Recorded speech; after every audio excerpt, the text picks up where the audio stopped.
উন্নত বিশ্বে আপনি নাগরিক মানেই আপনার সব তথ্য এক জায়গায়, কিন্তু বাংলাদেশে এনআইডি আলাদা, টিন সার্টিফিকেট আলাদা, হাসপাতালের কার্ড আলাদা, টিসিবি কার্ড আলাদা, বয়স্ক ভাতা কার্ড আলাদা, বিধবা ভাতা কার্ড আলাদা। জামায়াতে ইসলামী এই অ্যানালগ সিস্টেম ভেঙে দিতে চাইছে। তাদের policy simple, one card one nation. দেশের নাগরিক হওয়াই এই কার্ড পাওয়ার একমাত্র যোগ্যতা। কোনো নেতার পায়ে ধরতে হবে না, কোনো স্লিপ জমা দিতে হবে না। এই একটি কার্ডেই থাকবে আপনার NID, tax info, health care data এবং সামাজিক সুরক্ষা কার্ড। আমেরিকার সোশ্যাল সিকিউরিটি বা ইউরোপের রেসিডেন্স কার্ডের মডেলে এটি তৈরি। এখানে দুর্নীতির সুযোগ জিরো, কারণ সিস্টেম অটোমেটেড। কারো দয়ায় নয়, নাগরিক অধিকার হিসেবে এই কার্ড সবার ঘরে পৌঁছে যাবে। এবার আসুন বিএনপির ফ্যামিলি কার্ড নিয়ে। কনসেপ্টটাই গোলমেলে। এক ফ্যামিলিতে মা আছেন, শাশুড়ি আছেন, ভাইয়ের বউ আছেন। কার্ডটা কে পাবে? শাশুড়িকে দিলে বউ রাগ করবে, বউকে দিলে বোন রাগ করবে। আর ফ্যামিলির সংজ্ঞা কি? কে নির্ধারণ করবে কে কর্ত্রী? এই অস্পষ্টতাই হলো দুর্নীতির প্রথম ধাপ। জামায়াত দিচ্ছে নাগরিক কার্ড, এটা হলো ব্যক্তি কেন্দ্রিক, যা লজিক্যাল। বিএনপি দিচ্ছে ফ্যামিলি কার্ড, এটা হলো পরিবার কেন্দ্রিক, যা জটিল। এই জটিলতার সুযোগেই স্থানীয় নেতারা লিস্ট করার সময় নিজের আত্মীয় স্বজনকে ঢোকাবে। জামায়াতের ওয়ান কার্ড পলিসি বেস্ট, কারণ এটি স্বচ্ছ এবং আধুনিক, এবং এটি প্রত্যেকটা পরিবারের প্রত্যেকটা সদস্যই পাবেন, 18 কোটি মানুষই পাবেন। বিএনপির কার্ড হলো অ্যানালগ আমলের ত্রাণের কার্ডের মতো, যা নিয়ে কারাকারি হবে কিন্তু সমাধান হবে না। ঘরে একটা প্যাচ লেগে যাবে, শাশুড়ি আর বউয়ের মধ্যে ঝামেলা লাগবে, কারণ কার্ডটা কার নামে হবে সেটি নিয়ে। আরেকটা বিষয় দেখুন, বাংলাদেশে হাজার হাজার তরুণ উদ্যোক্তা হতে চায়, কিন্তু ব্যবসা শুরুর প্রথম 6 মাসেই তারা ঝরে পড়ে। কেন? অফিস ভাড়া আর বিদ্যুৎ গ্যাসের বিল দিতে গিয়েই পুঁজি শেষ। জামায়াত এই জায়গাতেই হাত দিয়েছে। তাদের ঘোষণা, স্টার্টআপ বিজনেসের প্রথম 2 বছর বিদ্যুৎ এবং গ্যাস বিল ফ্রি। চিন্তা করুন, আপনার ফ্যাক্টরির মেশিন চলছে, কিন্তু মাস শেষে বিদ্যুৎ বিলের টেনশন নেই।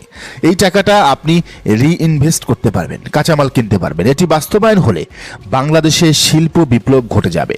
তরুণরা আর বিসিএস বা চাকরির পেছনে ছুটবে না, তারা নিজেরাই বস হবে। আর এখানে তৈরি হবে হাজার হাজার লাখো লাখো কোটি কোটি মানুষের কর্মসংস্থান। চীন বা ভিয়েতনাম রাতারাতি বড় হয়নি, তাদের অলিতে গলিতে ছোট ছোট ফ্যাক্টরি বা কটেজ ইন্ডাস্ট্রি গড়ে উঠেছে। জামাত সেই মডেলটাই কপি করতে চাইছে। 5 বছরের মধ্যে বাংলাদেশ ভিয়েতনামের কাছাকাছি চলে যাবে। গার্মেন্টস নির্ভর অর্থনীতি থেকে আমরা ম্যানুফ্যাকচারিং হাবে পরিণত হব। বিএনপি বলছে টাকা দেব, এটা হচ্ছে খয়রাতি। আর জামাত বলছে সুযোগ দিব, উপার্জনের সুযোগ দেব। একটি আপনাকে অলস বানাবে, আর আরেকটি আপনাকে স্বাবলম্বী বানাবে। একজনকে এক বেলার জন্য একটি মাছ দান না করে তাকে কিভাবে মাছ ধরতে হয় সেটি শিখিয়ে দেওয়া কি বেটার নয়? বিএনপি বলছে ফ্যামিলি কার্ডে মাসে 3000 টাকা পর্যন্ত সুবিধা পাওয়া যাবে। প্রশ্ন হলো, টাকাটা আসবে কোত্থেকে? বাংলাদেশের বাজেটের একটা বড় অংশ যদি শুধু কার্ডেই চলে যায়, তবে রাস্তাঘাট কে বানাবে? স্কুল কলেজ কে বানাবে? এটাকে বলে ওভার প্রমিস বা আকাশ কুসুম কল্পনা। শেখ হাসিনা যেমন 2008 সালে দিয়েছিলেন সেই 10 টাকার চালের মতো। বিলিয়ন বিলিয়ন ডলারের এই ফান্ডিং সোর্স বিএনপি কখনো বলেনি। অর্থনীতিবিদরা বলছেন এটা বাস্তবায়ন করতে গেলে দেশ দেউলিয়া হয়ে যাবে, অথবা টাকা ছাপাতে হবে, যার ফলে মুদ্রাস্ফীতি বা জিনিসপত্রের দাম আকাশ ছোঁয়া হবে। দিন শেষে 30,000 টাকা পাবেন না, উল্টো চালের কেজি 500 টাকা হয়ে যাবে। মাঠের খবর ভয়াবহ। বিএনপির কর্মীরা বাড়ি বাড়ি গিয়ে মানুষের এনআইডি ছবি তুলে নিচ্ছে এবং একটি করে স্লিপ ধরিয়ে দিচ্ছে। বলছে 12 মাস থেকে কার্ড দেওয়া হবে, এটিএম কার্ডে ঢুকালেই আপনার টাকা বের হয়ে যাবে। এটা কি ভোট কেনার আগাম ফাঁদ নয়? মানুষকে লোভ দেখানো হচ্ছে। নির্বাচন কমিশন কি এসব দেখে না, নাকি তারা চোখ থাকিতেও অন্ধ? ফ্যামিলি কার্ডের এই আইডিয়াটা এক কথায় ভুয়া। এটি নির্বাচন পার করার একটি টোপ মাত্র। সবচেয়ে ভয়ঙ্কর দিক হলো কার্ডের নিয়ন্ত্রণ। বিএনপির এমপি প্রার্থীরা প্রকাশ্যে বলছেন, আমাদের না জেতালে ওই এলাকায় কার্ড দেওয়া হবে না। তার মানে এই কার্ড রাষ্ট্রীয় সম্পত্তি নয়, এটি দলীয় সম্পত্তি। কার্ড বিতরণ করবে স্থানীয় পাতি নেতারা। এর মানে হলো, 1, কার্ড পেতে হলে নেতাকে টাকা খাওয়াতে হবে। 2, নেতার হাতে পায়ে ধরতে হবে। 3, মিছিলে না গেলে কার্ড বাতিল করে দেবে, বিএনপি না করলে কার্ড বাতিল। সারা বাংলাদেশ জুড়ে হাজার হাজার কোটি টাকা লুটপাটের ধান্দা হচ্ছে এই ফ্যামিলি কার্ড। আগে হাওয়া ভবন ছিল বনানীতে, আর এখন সারা বাংলাদেশের প্রত্যন্ত অঞ্চলেও এই হাওয়া ভবন ছড়িয়ে পড়বে। শুধু ফ্যামিলি কার্ড নয়, বিএনপির কৃষক কার্ডের অবস্থাও হবে একই। সহজ সরল কৃষকদের লোভে ফেলে ভোট আদায় করা হবে। ইলেকশনের পরে তাদের জিম্মি করে রাখা হবে। এক একটা কার্ডের পেছনে ছুটতে ছুটতে মানুষের জীবন ক্ষয় হয়ে যাবে, কিন্তু কার্ড আর মিলবে না।